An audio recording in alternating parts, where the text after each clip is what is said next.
T25 champions trophy team India గెలుస్తుందా? అంటే గెలిచే సత్తా మనకుందా? గెలవడానికి మన దగ్గర ఉన్న పాజిటివ్ పాయింట్స్ ఏంటి? ఒకవేళ ఈ గెలిచే క్రమంలో మనం ఫేస్ చేసే ఛాలెంజెస్ ఏంటి? సో క్లియర్గా ప్రతి ఒక్కటి కూడా ఈ వీడియోలో డిస్కస్ చేద్దాము. వీడియో మొత్తం చూడండి, అస్సలు మిస్ అవ్వకండి. సో ఫస్ట్, ఛాంపియన్స్ ట్రోఫీలో మన లెగసీ ఏంటి? అసలు చాలా మందికి గుర్తుండేది ఏంటి అంటే 2013లో MS ధోని కెప్టెన్సీలో మనం ఛాంపియన్స్ ట్రోఫీ గెలిచిందే. ఇప్పటికీ నాకు తెలిసి అశ్విన్ వేసిన లాస్ట్ బాల్ అందరికీ గుర్తుండే ఉంటుంది. సో బట్ మీకు తెలియని, అంటే చాలా మందికి తెలియని గురించి చెప్తాను, కొంతమంది తెలిసే ఉంటుంది. 2002లో మనం శ్రీలంకతో ఛాంపియన్స్ ట్రోఫీలో జాయింట్ విన్నర్స్. అంటే ఇప్పటికీ మనం అఫీషియల్గా 2 సార్లు గెలిచాం ఛాంపియన్స్ ట్రోఫీ, ఓన్లీ 2013లో మాత్రమే కాదు. సో ఇప్పుడు థర్డ్ టైం మనం గెలవడానికి ఒక అవకాశం ఉంది. అండ్ 2017లో మనం పాకిస్తాన్ చేతిలో ఓడిపోయాం ఛాంపియన్స్ ట్రోఫీ. సో ఇది కూడా చాలా మందికి గుర్తుండే ఉంటుంది, ఆ రోజు మ్యాచ్ కూడా గుర్తుండే ఉంటుంది. అంటే హాట్ ఫేవరెట్స్గా వచ్చిన టీమిండియా ఒక్కసారిగా ఫైనల్స్లో దెబ్బతినింది అనమాట. సో ఇప్పటివరకు మనం 2002లో జాయింట్ విన్నర్స్ అండ్ 2013లో ఒకసారి గెలిచాం, 2017లో ఓడిపోయాము, మళ్ళీ ఇప్పుడు ఛాంపియన్స్ ట్రోఫీ వేటకు వెళ్తున్నాము. ఇది ఛాంపియన్స్ ట్రోఫీలో మన legacy. Friends, sorry for disturbing అనమాట. అంటే ఛాంపియన్స్ ట్రోఫీ రాబోతోంది అండ్ అలాగే IPL, WPL ఇలాంటి చాలా లీగ్స్ రాబోతున్నాయి. సో ఇంపార్టెంట్ క్రికెట్ అప్డేట్స్ వీటికి సంబంధించినవి అవ్వచ్చు, ప్రిడిక్షన్స్ అవ్వచ్చు, మనం తెలుగు బస్ టెలిగ్రామ్ ఛానల్లో ప్రొవైడ్ చేస్తాం అనమాట. డిస్క్రిప్షన్ బాక్స్లో లింక్ ఉంది, వెంటనే వెళ్ళి జాయిన్ అవ్వండి. IPL టైంలో మీకు ఒక సర్ప్రైజ్ కూడా ఉంటుంది మన తెలుగు బస్ టెలిగ్రామ్ ఛానల్లో, అస్సలు మిస్ అవ్వకండి. అంటే సర్ప్రైజ్ అనగానే ఖచ్చితంగా మీకు తెలుసు గివ్ అవే అని, బట్ ఈసారి జెర్సీస్ మాత్రం ఉండవు, అంతకు మించి చాలా పెద్దదే ప్లాన్ చేయాలనుకుంటున్నాను. సో తప్పకుండా వెళ్ళి జాయిన్ అవ్వండి. అయితే ఫస్ట్ ఇంపార్టెంట్ పాయింట్ ఒకటి మాట్లాడేద్దాం. ఛాంపియన్స్ ట్రోఫీ గెలవాలి అంటే నాకు తెలిసి మన స్క్వాడ్లో ఒక 5 మంది ఎక్స్ ఫ్యాక్టర్ ప్లేయర్స్ ఉన్నారు. అంటే ఈ 5 మంది టీమిండియా ఛాంపియన్స్ ట్రోఫీ గెలవాలి అంటే అద్భుతంగా ఆడాల్సిన అవసరం ఉంది. ఒక మ్యాచ్ 2 మ్యాచ్లు అని కాదు. సో ఏ మ్యాచ్లో ఎవరు ఎక్స్ ఫ్యాక్టర్ అవుతారో తెలియదు, బట్ ఈ 5 మంది ఆడాలన్నమాట. ఆ 5 మంది ఎవరో నేను ఇప్పుడు క్లియర్గా ఎక్స్ప్లెయిన్ చేస్తాను, ఎందుకు వీళ్ళని చూస్ చేసుకున్నానని చెప్పి. First, Rohit Sharma.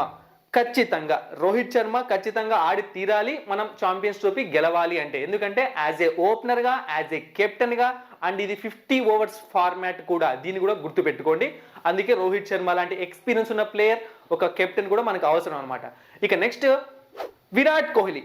So 50 overs format బాగా గుర్తుపెట్టుకోండి. T20 ఫార్మాట్ ఎలా ఉంటుంది అంటే ఓపెనర్స్ కానీ లేకుంటే టాప్ ఆర్డర్ కానీ ఫస్ట్ 3 వికెట్స్ ఫాస్ట్గా పడిపోయాయి అనుకోండి, తర్వాత టీం కోలుకోవడానికి టైం ఉండదు అనమాట. ఎందుకంటే 20 ఓవర్సే కదా, బట్ ఇది 50 ఓవర్స్ గేమ్ కాబట్టి ఒకవేళ ఓపెనర్స్ అవుట్ అయినా, కొంచెం అటు ఇటు జరిగినా, మిడిల్ ఆర్డర్ ఆ ప్రెజర్ని తీసుకుంటుంది అనమాట, ఆ ప్రెజర్ని హ్యాండిల్ చేయగలుగుతుంది, ఎందుకంటే టైం ఉంటుంది కోలుకోవడానికి.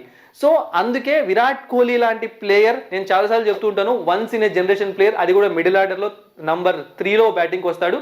సో ఇతను ఆడడం చాలా అవసరం 50 ఓవర్స్ ఫార్మాట్ కాబట్టి. ఇక నెక్స్ట్ శ్రేయస్ అయ్యర్.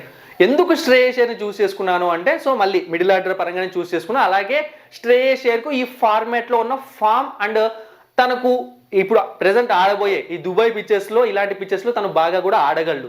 ఇక నెక్స్ట్ చూసాము అంటే హార్దిక్ పాండ్యా. సో ఇప్పుడు మీకు డౌట్ వస్తుంది, KL రాహుల్ లేకుండా హార్దిక్ పాండ్యా ఎందుకు అని చెప్పి. సో హార్దిక్ పాండ్యాని ఇక్కడ మీరు ఆల్రౌండర్ లాగా చూడాలి, కేవలం బ్యాట్స్మెన్గా మాత్రమే కాదు. సో తను బౌలింగ్ ఖచ్చితంగా వేస్తాడు, అదే టైంలో బ్యాటింగ్ ఆడతాడు. అండ్ కావాలంటే మీరు బాగా ఇప్పుడు గుర్తుపెట్టుకోండి, ఈరోజు నేను చెప్పిన మాట, కొన్ని సిచ్యువేషన్స్లో ఛాంపియన్స్ ట్రోఫీ జరిగే టైంలో KL రాహుల్ కన్నా ముందు, అంటే శ్రేయస్ అయ్యర్ అవుట్ అయ్యాక, లేకుంటే శ్రేయస్ అయ్యర్ తర్వాత అతను బ్యాటింగ్కి వచ్చినా కూడా మీరు ఆశ్చర్యపోనవసరం లేదు, ఎందుకంటే తను త్వరగా కూడా బ్యాటింగ్కి రావచ్చు. సో ఇవన్నీ ఉన్నాయన్నమాట. ఇక next Jasprit Bumrah. So Jasprit Bumrah league మ్యాచెస్కి ఉండే ఛాన్స్ చాలా తక్కువ అంటున్నారు, అంటే కొంచెం ప్రాబ్లం అంటున్నారు. సో నాకౌట్ స్టేజెస్కి తనను ఫిట్ చేయాలని చెప్పి టీమ్ మేనేజ్మెంట్ భావిస్తోంది. సో ఓకే, నాకౌట్ స్టేజెస్కి తను వచ్చినా ప్రాబ్లం లేదు, ఎప్పుడు వచ్చినా ప్రాబ్లం లేదనమాట, ఖచ్చితంగా టీంలో ఉండాలి. సో అందుకే అతన్ని ఇక్కడ నేను ఎక్స్ ఫ్యాక్టర్ ప్లేయర్స్లో పెడుతున్నాను. ఈ 5 మంది మన టీమిండియాకు ఆడాల్సిన అవసరం చాలా ఉందన్నమాట. అంటే ఈ 5 మంది మాత్రమే అని చెప్పట్లేదు, మిగతా వాళ్ళతో కలిపి ఈ 5 మంది కాంట్రిబ్యూషన్ అనేది ప్రతి మ్యాచ్లో మెజారిటీ ఆఫ్ కాంట్రిబ్యూషన్ ఉండాలి.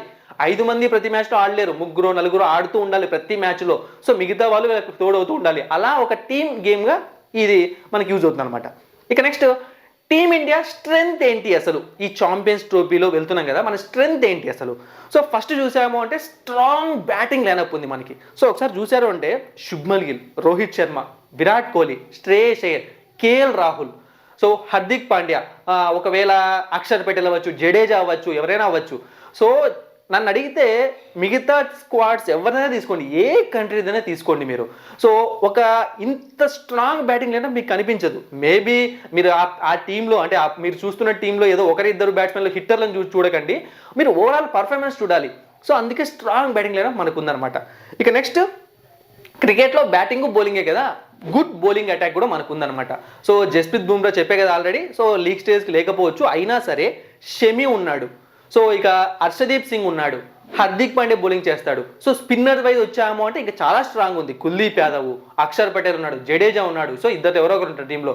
సో అన్ని విధాలుగా అంటే కావాల్సిన అన్ని సదుపాయాలతో ఉన్న ఒక బౌలర్స్ అన్న వాళ్ళు మన టీంలో ఉన్నారు. ఇక నెక్స్ట్ ఫేవరబుల్ కండిషన్స్. ఎప్పుడైనా సరే ఒక టీం గెలవాలి అంటే కండిషన్స్ కూడా మనకు వాళ్ళకు ఫేవర్ అవ్వాలన్నమాట. సో ఫర్ సపోజ్ మీరు ఒకసారి చూశారు అంటే దుబాయ్లో జరుగుతున్నాయి మనకు matches. So even Pakistan host చేస్తున్న ఈ ఛాంపియన్స్ ట్రోఫీని మనతో ఆడాలి అంటే వాళ్ళు కూడా ట్రావెల్ చేయాల్సిందే.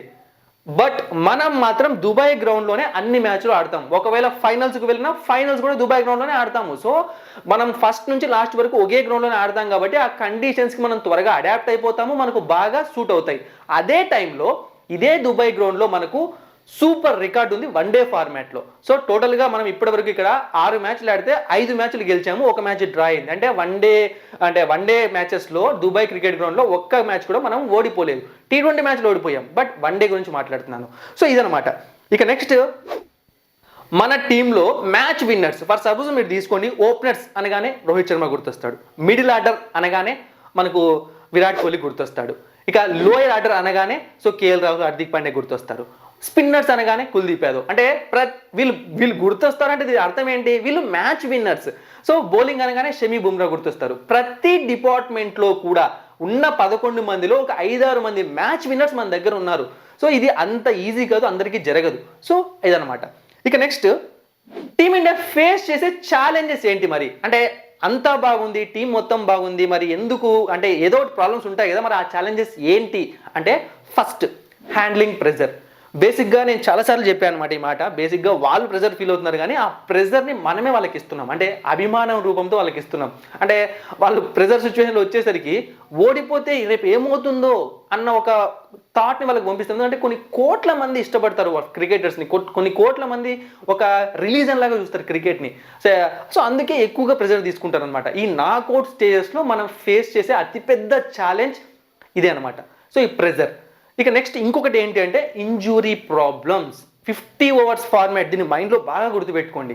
సో ఎందుకు అంటే, సో ఇప్పుడు ఫర్ సపోజ్ ఎగ్జాంపుల్గా పైన చెప్పాను అనుకోండి, Jasprit Bumrah already issues face చేస్తున్నాడు, షమి ఇంకా ఫిట్ అవ్వలేదు పూర్తిగా, Hardik Pandya 50 overs format, 20 overs ఫార్మాట్లోనే ఒక 4 ఓవర్స్ ఒక 2-3 ఓవర్స్ బ్యాక్ టు బ్యాక్ వేస్తేనే మనోడికి ప్రాబ్లం వచ్చేస్తుంది.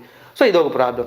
ఇక మన టైం బాలేక దరిద్రం మన సైడ్ ఉందనుకోండి, ఈ హామ్స్ట్రింగ్ ఇంజురీస్ అన్నవి ఎక్కువగా ఫేస్ చేస్తారు మన క్రికెటర్స్. సో రోహిత్ శర్మకు ఉంది ఆ ప్రాబ్లం, కేఎల్ రాహుల్కి ఉంది ఆ ప్రాబ్లం. సో ఇలా ఇంజురీ ప్రాబ్లమ్స్ ఎక్కువగా వచ్చే అవకాశం ఉందన్నమాట. ఇది అంటే ప్రతి టీంలో ఉంటుంది. సో మనకు కూడా ఇలాంటి ప్రాబ్లమ్స్ ఉన్నాయి. బట్ మన ప్రాబ్లమ్స్ ఉన్న ప్లేయర్స్కి ఆ రేంజ్ బ్యాకప్ మన దగ్గర లేదనమాట. ఏ టీంలో కూడా ఉండదులేండి, మనం ఫ్యాక్ట్స్ మాట్లాడుతున్నాం అంతే. సో ఈ ఇష్యూస్ అనేవి మనకు కనిపిస్తున్నాయి అనమాట, ఇంజురీ ప్రాబ్లమ్స్. ఇక నెక్స్ట్, ఎందుకు ఇండియా ఈ ఛాంపియన్స్ ట్రోఫీ గెలవగలదు అని అడిగితే, సో నాకు తెలిసి ఇప్పుడు మొత్తం డిస్కస్ చేసాం మనం. ఎందుకు టీమిండియా గెలవకూడదు చెప్పండి అంటే, ద బెస్ట్ టీం ఉంది, కండిషన్స్ మనకు అనుకూలిస్తున్నాయి. ఎందుకంటే కండిషన్స్ అని నేను ఇంకా మీకు చాలా డీప్గా చెప్పలేదు. ఫర్ సపోజ్ మనం లాస్ట్ ఛాంపియన్స్ ట్రోఫీ ఎప్పుడు గెలిచాము, ఎక్కడో వేరే చోటుకి వెళ్ళి గెలిచాము. మనం T20 వరల్డ్ కప్ ఎక్కడ గెలిచాము అంటే మన ధోని కెప్టెన్సీలోనే 2011. సో మన ఇండియాలో గెలిచాము. సో ఎప్పుడైనా సరే మన హోమ్ గ్రౌండ్లో ఆడుతున్నప్పుడు అది వేరే ఉంటుందన్నమాట. సపోర్ట్ కానీ, ఆడియన్స్ దగ్గర నుంచి సపోర్ట్ కానీ, గ్రౌండ్స్ మనకు తెలుస్తాయి, పిచ్చెస్ ఎలా ఉంటాయని చెప్పి. సో అలాంటి సపోర్ట్ ఈ ఇయర్ మనకు తెలుస్తుంది. దుబాయ్లో ఆడుతున్నాం మనం, క్లియర్గా మనకు తెలుసు. సో అందుకే టీం బాగుంది, ప్లేయర్స్ బాగున్నారు. అంటే ఇంకా 50 ఓవర్స్ ఫార్మాట్ కాబట్టి మనకు ఫామ్ గురించి భయపడాల్సిన పని లేదు. మనం నంబర్ 1 టీము, మన టీంలో ద బెస్ట్ ప్లేయర్స్ ఉన్నారు. సో అందుకే ఛాంపియన్స్ ట్రోఫీ ఖచ్చితంగా ఈసారి మనం గెలవడానికి చాలా ఛాన్సెస్ ఉన్నాయి. మన వాళ్ళు చిన్న తప్పులు చేయకూడని తప్పులు చేయకుంటే. ఎందుకంటే లీగ్ స్టేజెస్ ఆడుతూ పాడుతూ దాటేస్తాం. బంగ్లాదేశ్తో, న్యూజిలాండ్తో, పాకిస్తాన్తో మనకు పెద్ద ప్రాబ్లమే లేదు. సో నాకౌట్ స్టేజ్లో ఒక్కటి మనం జాగ్రత్తగా ఉన్నామంటే ఈసారి ఛాంపియన్స్ ట్రోఫీని మనం ఎత్తుకొని వచ్చేసి ఇండియాకి. ఇదనమాట మన టీమిండియా. సో ఇంకా చాలా ఉంటాయి ఇలాంటివి. సో మీరు కామెంట్ సెక్షన్లో కామెంట్ చేయండి. Thank you for watching and supporting me.